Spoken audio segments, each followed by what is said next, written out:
if you will. Yeah. So let's dive into the first part of this series, Rules of Engagement. And here's the premise. So God has placed limits on the fallen angels. Okay. Really the entire spiritual realm, but obviously we're talking about the ones that are adversaries. And that limit is to their access to our world and our access to their realm.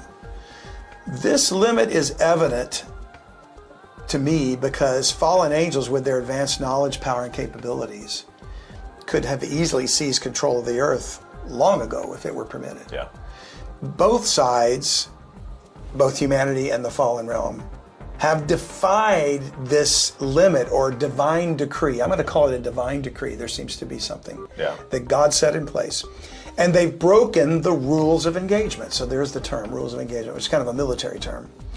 And yet the limits remain set in place. So to me, there is a misunderstanding about why Satan is the God of this world. Okay. And how it connects to this, because it's not by God's appointment. God didn't say, okay, you can have the world. Yeah. It is by humanity's choice.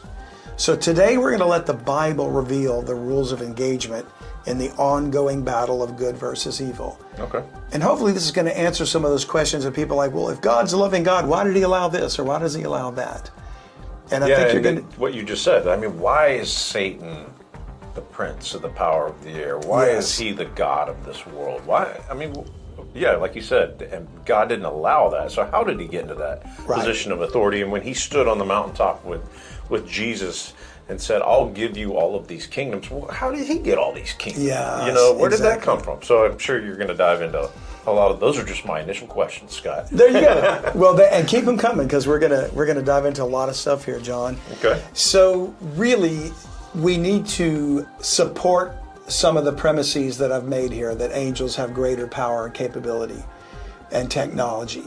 So let's let some scriptures give us some credibility to those statements. Okay. As in other words, we'll sort of define some terms as we dive into the theoretical. Okay. Okay. And 2 Peter chapter 2 comes to mind. So in verse 9 it says, the Lord knoweth how to deliver the godly out of temptations and to reserve the unjust unto the day of judgment to be punished. And by the way, the day of judgment is really where this all is going to culminate, both for men and fallen angels.